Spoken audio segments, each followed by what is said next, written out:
Hello friends, आज हम class 6 का चैप्टर नंबर 5 कर रहे हैं। Different kind of school. Different kind of school का मतलब है एक अलग तरीके का school.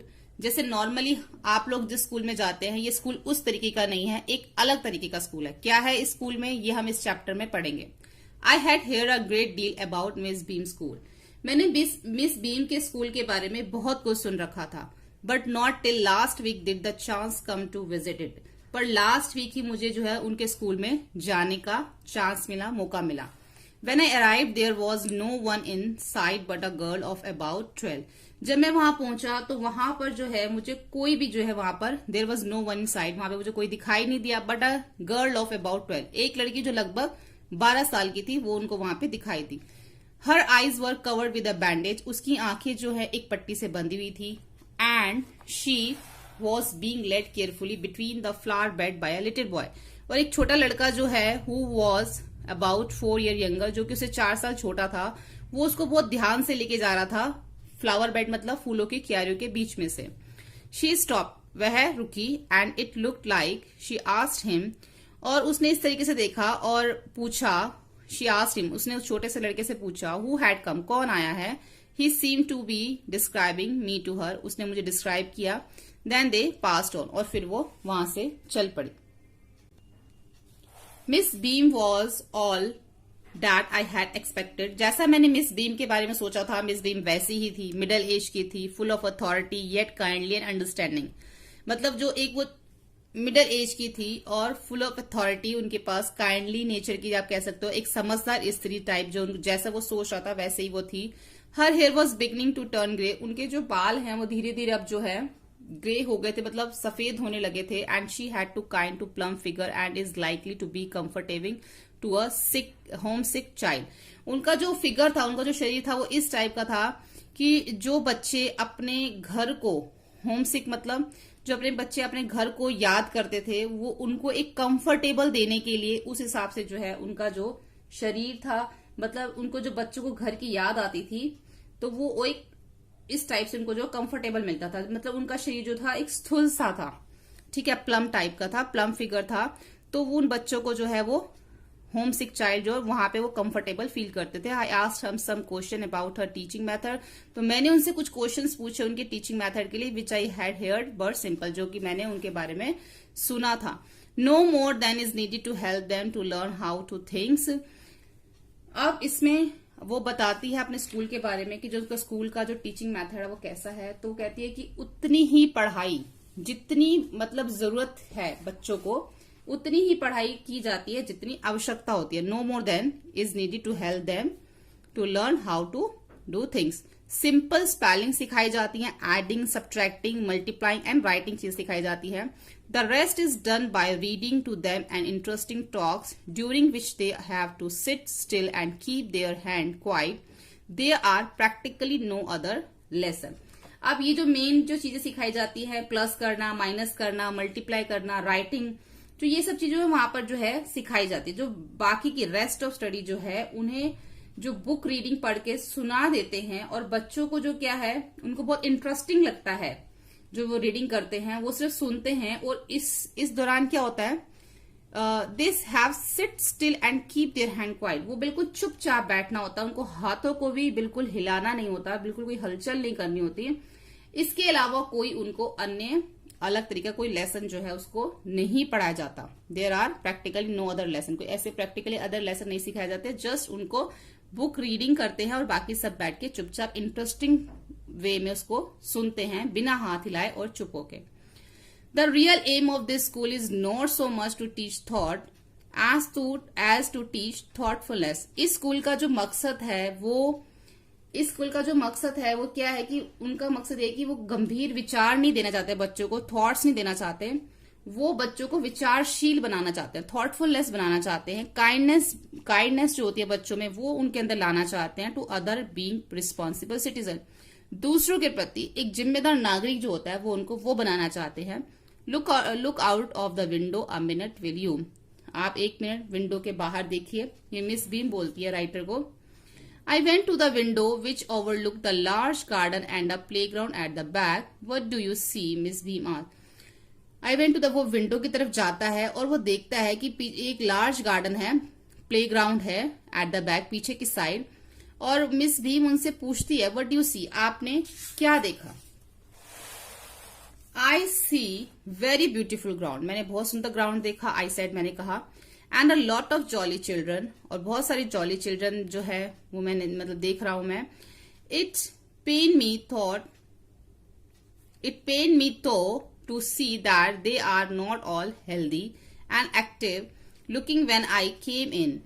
I saw one poor little girl being led about. अब वो क्या देख रहा है कि इट पेन मी, मतलब उसको ये बहुत दर्दनाक लगता है कि जो बच्चे हैं जो वहां पे जो वो देख रहा है, दो to see that they are not are so healthy, सब जो है वो हेल्दी नहीं है। आई केम इन, जब मैं आया अंदर, आई सो, मैंने देखा कि one poor little girl being led about, एक जो लड़की है गरीब पुअर लड़की छोटी सी है, वो किसी को जो है मतलब लेट करना मतलब किसी को रास्ता दिखा रही है, उसके साथ चल रही है, उसकी हेल्प कर रही है किसी की। She has some trouble with her eyes, उसकी आईज में कुछ प्रॉब्लम है, तो एक छोटी लड़की जो है उसकी मदद कर रही है। तो now I can see two more the same difficulty, और मैंने दो चीजें देखी जो परेशानी भरी थी, सेम उसी तरीके से। And there is a girl with a crush watching two other at play, कि एक लड़की जो है, क्रश मतलब एक बैसाखी लेके जो है, वो देखा कि वो बैसाखी लेके खड़ी हुई है और वो देख रही है कि बाकी बच्चे खेल रहे हैं। She seem to be a hopeless cripple, और उसको ये जो है बहुत ही ज्यादा होपलेस लगता है कि वो जो लड़की है क्रिपल है, अपंग है वो। तो miss Bhim laugh, miss Bhim हंसी, ओ नो, नहीं ऐसा नहीं है। शी सेड, उसने कहा, शी इज नॉट रियली लेम, वो सच में लंगड़ी नहीं है। This is only her lame day, ये तो सिर्फ एक लेम डे है, मतलब ऐसा दिन जिस दिन सबको लंगड़ा बनना होता है। The other are not blind either, जो दूसरी है वो भी अंधी नहीं है। It is only their blind day, ये तो सिर्फ ब्लाइंड डे है, अंधों का दिन, मतलब वो सेलिब्रेट ऐसे करते थे। I must have look very surprise for she laughed again, तो मुझे बड़ी हैरानी हुई जब वो दोबारा हंसी। This is very important part of our system, ये बहुत ही इंपॉर्टेंट पार्ट है हमारे सिस्टम का, to make our children appreciate and understand the misfortune, कि हम जब अपने बच्चों को अप्रिशिएट मतलब उनको सिखाते हैं, अंडरस्टैंड समझाते हैं कि किस तरीके से जो परेशानियां हैं, we make them share the misfortune too, हर एक के साथ जो है वो क्या करते हैं, इस तरीके से वो बाकी बच्चों को ये सिखाते हैं कि कैसे दूसरों की लाइफ में जो प्रॉब्लम्स आती हैं, तो इस तरीके से वो उनको तैयार कर रहे हैं, अप्रिशिएट कर रहे हैं, अंडरस्टैंड, उनको समझा रहे हैं इस चीज के लिए। तो each term every child has one blind day, इस तरीके से जो हर एक बच्चा एक दिन ब्लाइंड बनता है, ब्लाइंड डे होता है, फिर एक दिन लैम्प डे होता है, डीफ डे होता है, और एक दिन इंजर्ड डे होता है, और डंप डे होता है। तो इस तरीके से वो सारे डे बनाते हैं, मतलब कि ब्लाइंड डे क्या हो गया, जिसमें आंखों पे पट्टी बांधी अंधा हो गया। उसके बाद लैम्प मतलब लंगड़ा, डीफ मतलब सुन नहीं पाना, इंजर्ड मतलब घायल होना या फिर, और डंप मतलब बोल नहीं पाना। During the blind day their eyes are bandage absolutely and they are on their honour not to be. अब क्या होता है, जब ब्लाइंड डे होता है तो जो भी बैंडेज, जो ब्लाइंड डे सेलिब्रेट करते हैं, तो उनकी आंखों पे क्या करते हैं, पट्टी बांध देते हैं, बैंडेज बांध देते हैं। And there are no on their honour not to be, मतलब बिल्कुल झांकना भी नहीं होता। The bandage is put on the overnight so they wake up blind, मतलब जब वो उठें तो बिल्कुल एक रात पहले ही उनकी आंखों पे जो पट्टी बांधी जाती है, ताकि जब वो नेक्स्ट डे उठेंगे तो उनकी आंखों पे पट्टी हो तो उनको लगे कि हमें दिख नहीं रहा, मतलब ब्लाइंड फील करना चाहिए उनको। This mean that they need to help with everything, तो इससे क्या होगा कि उनको हर टाइम जो किसी की मदद चाहिए होगी। Other children are given the duty to helping them and leading them about, और इससे क्या होगा कि जो दूसरे बच्चे हैं वो उसकी मदद करेंगे, तो वो अपना कर्तव्य समझेंगे उसकी मदद करना। They all learn so much this way, और इस तरीके से क्या होगा, सब सीखेंगे, both the blind and the helper. Blind भी सीखेगा कि किस तरीके से काम करना जब हमारी आंखें नहीं हैं, और जो दूसरे उसकी मदद करेंगे वो भी इससे सीखेंगे कि हमें दूसरों की मदद करनी है। There is a no mystery about it, Miss Beam continue, इसके अंदर कोई डिफिकल्टी, हमें मिस्ट्री का मीनिंग लिखा है डिफिकल्टी, तो इसमें कोई परेशानी वाली बात नहीं है। मिस भीम मतलब कंटिन्यू अपनी बात बोलती रही। Everyone is very kind and it's really something of a game, इस तरह से क्या होता है कि हर एक जो है वो दयालु है, और वो एक तरह से वो गेम भी खेल लेते हैं, और गेम के जरिए वो ये सब चीजें सीख भी लेते हैं। Before the day is over though even the most thoughtful less child realise what misfortune is. इससे क्या होता है, वो भी बच्चे जो बहुत ही जो थॉटफुल-लेस चाइल्ड होते हैं, थॉटलेस चाइल्ड होते हैं, इससे वो भी रियलाइज कर लेते हैं कि जो दुख और परेशानी होती है उसमें हमें कैसा महसूस होता है, या दूसरों को अगर दुख या परेशानी होती है तो दूसरों को कैसा महसूस होता है। इस तरीके से वो ऐसे बच्चे भी सीख लेते हैं जो थॉटलेस होते हैं। ठीक है। The blind day is of course really the worst, but some of the children tell me that the dumb day is the most difficult. अब the blind day is of course बिल्कुल ऐसा है कि जो ब्लाइंड डे है वो बहुत ही worst day है, क्योंकि उसमें क्या होता है, बिल्कुल कुछ दिखेगा नहीं, बिल्कुल आप कुछ भी फील नहीं, मतलब आप देख नहीं सकते कि सामने क्या हो रहा है, या हम कहीं गिर भी सकते हैं। तो ये बहुत वर्स्ट डे उसको लगा, राइटर को। लेकिन बट सम ऑफ द, लेकिन कुछ बच्चों ने इसको बोला that the dumb day is the most difficult, लेकिन जो डम डे है वो ज्यादा डिफिकल्ट है। We can not bandage the children mouth, so they really have to exercise but their will power. इसमें क्या होता है डम डे में, अब डम डे में क्या होता है, आप बोल नहीं सकते, गूंगे की तरह आपको फील करना है, और उसमें आपके जो है मुंह पे पट्टी तो नहीं बांधेंगे, तो ये और भी मुश्किल है, मुंह पे पट्टी भी नहीं बांधना और आपको चुप भी रहना है। तो ये एक तरह से आपकी जो विल पावर की एक्सरसाइज है, तो ये ज्यादा डिफिकल्ट लगता है बच्चों को। ठीक है। Come into the garden and see of yourself, आप गार्डन में आए और अपने आप देखें how the children feel about, बच्चे किस तरीके से इसको महसूस कर रहे हैं। तो जो उसकी मिस बीम होती है वो उसको बोलती है आप गार्डन में आके खुद देखिए। Miss Beam led me to one of the bandage curd. Here a gentleman come to talk to you, said Miss Beam and left us. अब जो वहां पे गार्डन में एक लड़की पहले से खड़ी थी जिसकी आंखों पे पट्टी बंधी हुई थी, तो मिस बीम उसके साथ, उस जो राइटर है, जो जेंटलमैन आता है उनके स्कूल में, उसको इंट्रोड्यूस करवाती है कि ये जो है हमसे मिलने आए हैं, और इतना कह के ये हमसे जो कुछ बात करने आए हैं, तो इतना कह के मिस बीम जो वहां से चली जाती है। डोंट यू एवर बी, क्या तुम बिल्कुल भी नहीं झांकती हो? आई आस्क्ड द गर्ल, मैंने गर्ल से पूछा। ओ नो, शी एक्सप्लेन, उसने कहा बिल्कुल भी नहीं। उसने बताया दैट वुड बी चीटिंग, ये तो चीटिंग होगी। But I had no idea it was so awful to be blind, लेकिन मुझे ये आइडिया नहीं था कि इतना ज्यादा जो है वो ऑकफुल होगा, अंधा होना। You can't see a thing, आप एक भी चीज नहीं देख नहीं सकते। You feel you are going to be hit by something every moment, आपको हर पल ये लगेगा कि आप किसी चीज से हिट ना हो जाओ, किसी चीज से टकरा ना जाओ। It is such a relief just to sit down, तो इससे अच्छा ये होगा कि हम कहीं बैठ जाएं, ये ज्यादा रिलीफ मतलब आरामदायक होता है।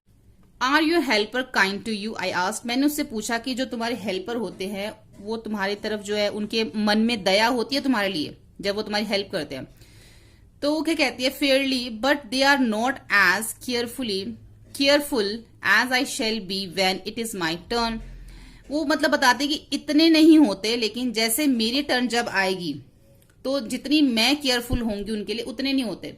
इसका कहने का मतलब क्या था? इसका कहने का मतलब ये है कि those that have been blind already are the best helper. It is perfectly गेजली not to see, I wish you did try.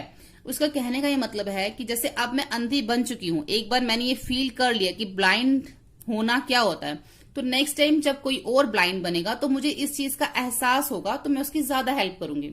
तो कह रही है वो बच्चे जो पहले से ब्लाइंड बन चुके होते हैं, वो अच्छे से जो है उनके मन में काइंडनेस होती है, उनके मन में दया होती है दूसरे बच्चों के लिए जो अंधे बनते हैं।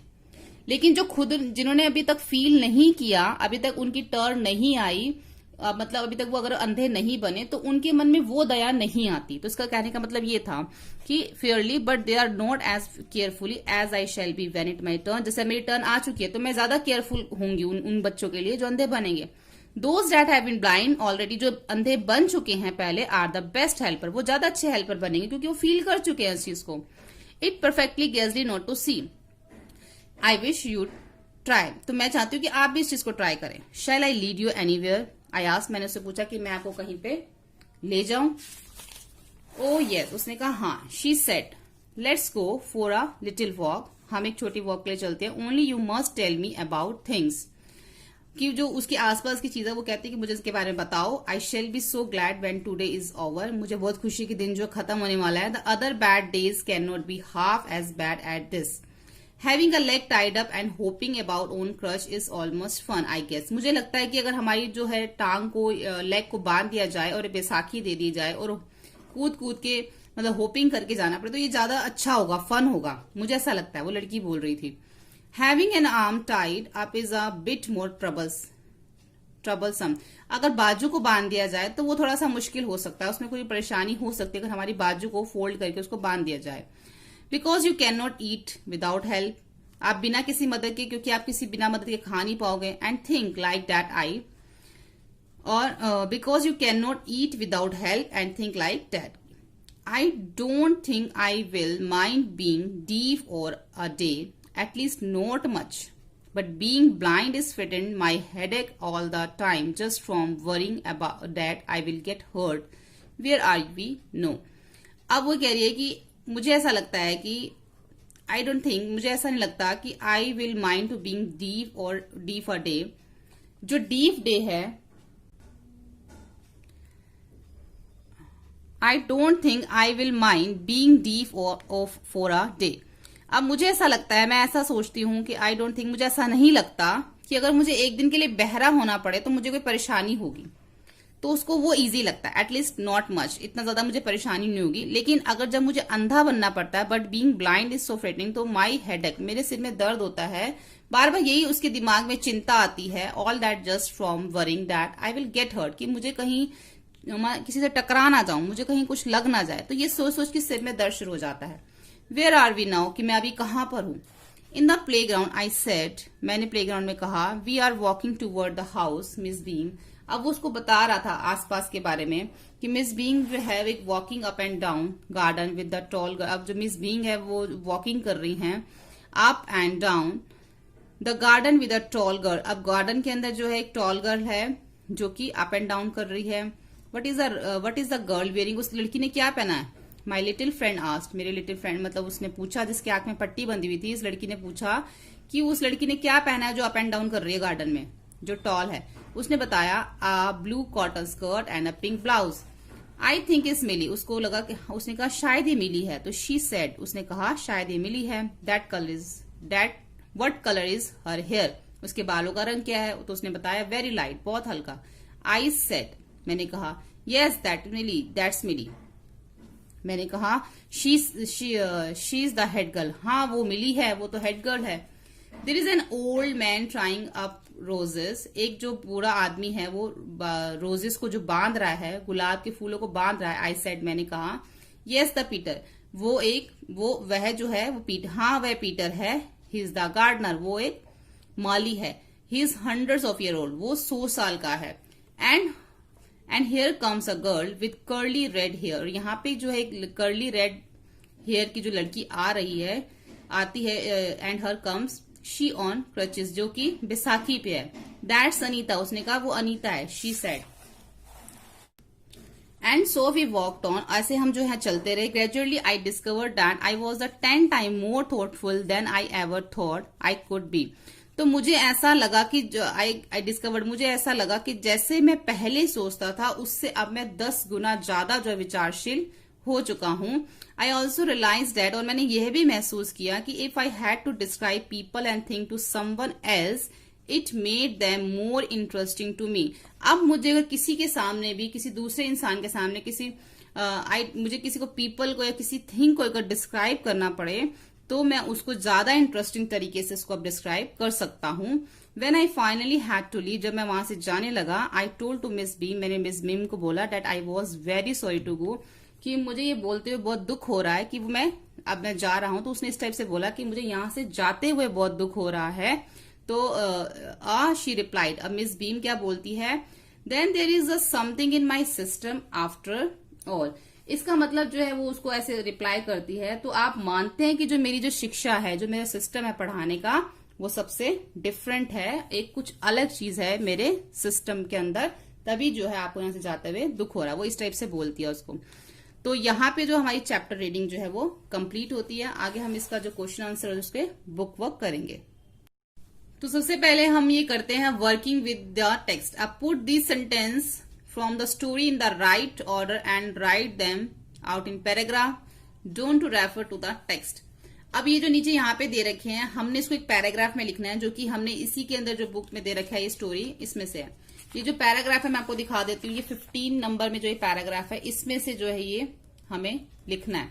ठीक है, मैंने यहाँ पे मार्क लगा रखा है, let us go for a little walk, first number पे ये आएगा। Only you must tell me about thing, देखो सेम वही है, let us go for a little walk, only must tell thing. ये पूरा जो है यही सेम पैराग्राफ आपको यहाँ पे लाइन वाइज जो है 1 2 फिर ये 3 और ये 4, then having a leg tied up 5, I don't think I will mind 6 और but being blind is so 7। इस तरीके से आपको पूरा जो है मैंने नंबर्स लिखे हुए हैं, आपका एक पैराग्राफ बन जाएगा, ठीक है, जब आप एक साथ लिखेंगे इसको। उसके बाद आते हैं यहाँ पे इसके क्वेश्चन आंसर्स। फर्स्ट क्वेश्चन है, why do you think the writer visit miss Beam school. अब आपको ऐसा क्यों लगता है कि जो राइटर था वो मिस बीम के स्कूल में क्यों गया था? तो इसका आंसर है, the writer had heard much about Miss beam new teaching method. मतलब राइटर ने जो है ना बहुत ज्यादा सुना हुआ था मिस बीम के टीचिंग मेथड के बारे में। सो ही विजिटेड हर स्कूल, इसलिए उसके स्कूल गया, to see the new play way method personally. वो पर्सनली वो देखने गया कि किस तरीके से वो बच्चों को सिखाती है, पढ़ाती है, ठीक है। सेकंड है, what was the game that every child in the school had to play. अब सारे जो है वो क्या गेम खेल रहे थे, प्ले क्या कर रहे थे सभी बच्चे। Every child in the school had to play the role of being blind. सब बच्चे जो रोल प्ले कर रहे थे, कुछ ब्लाइंड का, कुछ डीफ, डम्फ, इंजर्ड एंड लेम, ये सब जो है वंस इन अ टर्म, अपने टर्म के अकॉर्डिंग ये सब प्ले कर रहे थे। It was a sort of game and the training. ये तरह का एक क्या हो गया, गेम भी हो गया सिखाने के लिए और एक ट्रेनिंग भी हो गई। उसके बाद थर्ड है, each term every child has one blind day, one lame day. इस सेंटेंस को जो है, जो इस कंप्लीट द लाइन, इस लाइन को कंप्लीट करना है। Which day was the hardest and why was it the hardest. अब कौन सा दिन सबसे मुश्किल था और ऐसा क्यों था? इस लाइन को जब कंप्लीट करेंगे तो यहां से स्टार्ट करेंगे, one injured day and the one dumb day. इसके बाद यहां से जब लाइन लिखोगे ना आप, each term every child has one blind day, one lame day, one injured day and one dumb day. ये एक लाइन यहाँ पे कंप्लीट हो जाएगी, ठीक है, क्योंकि देखो यहां से ये शुरू हुआ है और यहाँ पे खत्म हो जाएगी। तो कौन सा दिन जो सबसे मुश्किल था? Being blind was the hardest day, blind day सबसे हार्डेस्ट था। The student felt that he was going to be hit by something every moment, कि उनको यही डर रहता था कहीं पे वो जाके कहीं उनको कहीं हिट ना हो जाए, उनको कहीं लग ना जाए। आप ये भी लिख सकते हो, क्योंकि वाई वॉज इज हार्डेस्ट, इसका आंसर ये हो गया, the student felt that he या she was going to hit by something every moment.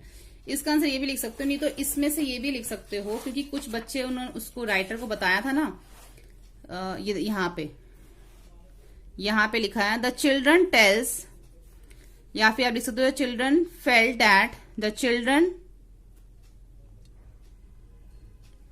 Tell की जगह फेल्ट लिख देना, the children felt that the dumb day is the most difficult, we can not bandage the children mouth, so the really have to exercise their will power. तो कुछ बच्चों को ये चीज ज्यादा जो है वो मुश्किल लगती थी कि माउथ पे जो बैंडेज तो लगाना नहीं, लेकिन उसके बाद भी चुप रहना। इसका आंसर ये भी हो सकता है, नहीं तो आप ये भी लिख सकते हो। मतलब दोनों चीजें जो थी ना वो मुश्किल थी, ब्लाइंड होना भी मुश्किल है और कुछ बच्चों ने बोला कि उनको डंप होना, मतलब कि चुप रहना जो है वो ज्यादा मुश्किल लगता है। तो आप ये लिख सकते हो, नहीं तो आप ये भी लिख सकते हो जो मैंने लिखा है। What was the purpose of the special day? अब इस स्पेशल डे का क्या पर्पस था? The purpose of this special day was to give the children personal test to misfortune. They learn to help need in society. Such training made them good citizen. इसी का यही purpose था इन special days का, कि बच्चों को ये सब चीजें सिखाना कि किस तरीके से जो परेशानियों में हमें सामना करना चाहिए और ये किस तरीके से हमें दूसरों की जो सोसाइटी में, समाज में हमें कैसे दूसरों की मदद करनी चाहिए। वो ये सब उनको इस चीजों के लिए ट्रेनिंग देती थी कि हमें एक अच्छा नागरिक जो है कैसे बनना चाहिए। इन सब चीजों की ट्रेनिंग के लिए स्पेशल डेज जो है सेलिब्रेट मतलब किए जाते थे, ठीक है। उसके बाद ये आ जाता है working with language, match the words and phrases with their meaning. अब यहाँ पे कुछ वर्ड्स दे रखे हैं और नीचे बॉक्स में भी जो है कुछ वर्ड्स दे रखे हैं, हमने इसको उसका मैच करना है। होम सिक का क्या है? वांटिंग टू बी होम, मतलब घर जैसा महसूस करना। प्रैक्टिकली ऑलमोस्ट, इट पेन्स मी, ये मेरे इसमें से ही लिखे हैं। इट पेन्स मी मतलब it hurts me. Appreciate understanding the difficulties.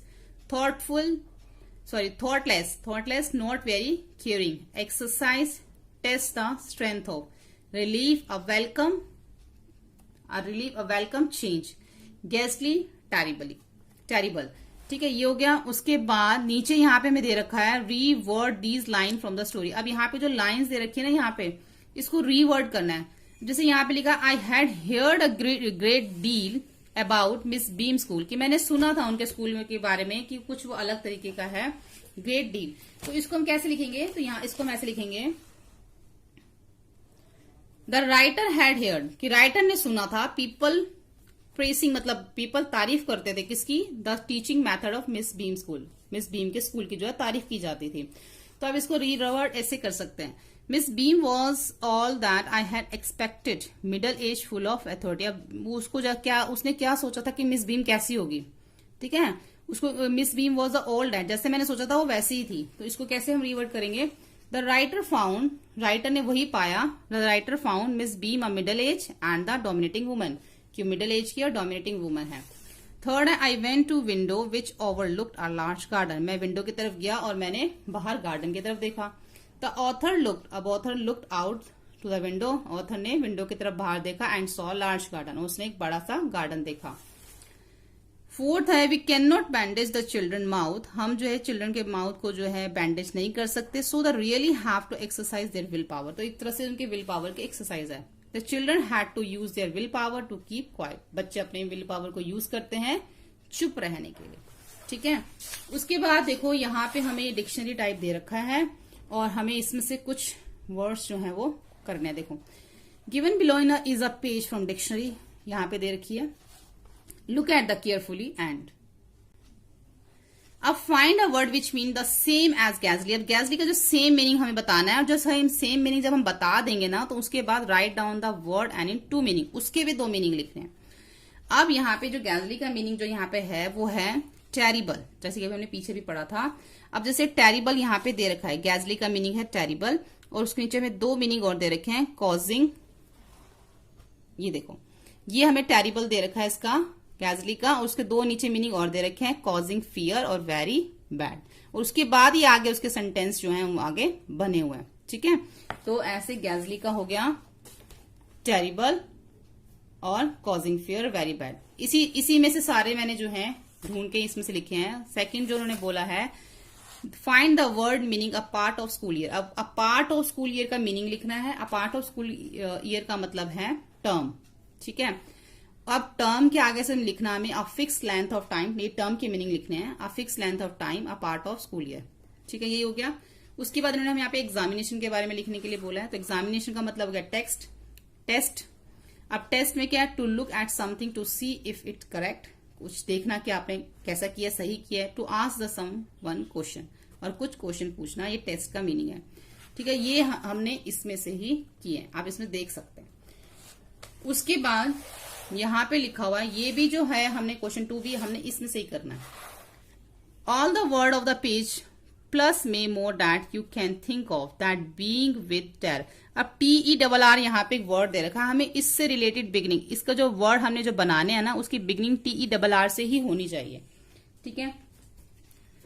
जैसे कि इसमें से ही देखने हैं, ये सारे वर्ड इसमें दे रखे हैं, देखो यहाँ पे ये सब यहाँ पे वर्ड्स जो हैं इसमें दे रखे हैं। जैसे इसमें दे रखा टेरिस, टेरिबल, टेरिफाई, टेरिटरी, ठीक है, ये सब वर्ड्स इसमें दे रखे हैं। उसके बाद 5 वर्ड डैट में follow to last word on the page that. अब लास्ट वर्ड इसमें क्या दे रखा है, डैट, इसको फॉलो करना है। तो इसमें से कौन कौन से वर्ड निकलेंगे, दोज, दिस, थिएटर, दीज, इस टाइप के जो वर्ड हैं वो इसमें से निकलेंगे। अब उसके बाद है write down your own meaning of the word thank. अब थैंक का मीनिंग बताना है पहले हमें अपने वर्ड्स में, then write down the meaning given in dictionary, उसके बाद हमें इसको डिक्शनरी में देखना है। वैसे यहाँ पे दे रखा है थैंक का मीनिंग, जो कि मैंने यहाँ से देख के लिखा है। The word thank mean to express gratitude of kindness, gift और सर्विस। तो यहाँ पे ये पहले थैंक का मीनिंग लिख दिया, और उसके बाद उन्होंने हमें बोला था कि इस डिक्शनरी से देख के इसका ही मीनिंग लिखना है। This is no need to thank me, मतलब धन्यवाद की कोई जरूरत नहीं है, this is no need, and we thank them for all their help, कि हम तुम्हारे धन्यवाद करते हैं जो तुमने हमारी सारी मदद करी उसके लिए। इस टाइप से ये हमने इसमें से ही देख के लिखा है, ठीक है। तो यहाँ पे जो है हमारा ये चैप्टर कंप्लीट हो जाता है, और उसके बाद ये पोएम है जो आपको रीड आउट करनी है, और ये कुछ स्पीकिंग दे रखा है जो इसमें कुछ मुझे खास इतना इंपॉर्टेंट लगा नहीं है। तो यहाँ तक हमारे कंप्लीट होता है। होपफुली आपको ये वीडियो हेल्पफुल लगा। वीडियो हेल्पफुल लगने पे इसको लाइक, शेयर, सब्सक्राइब करें। Thank you.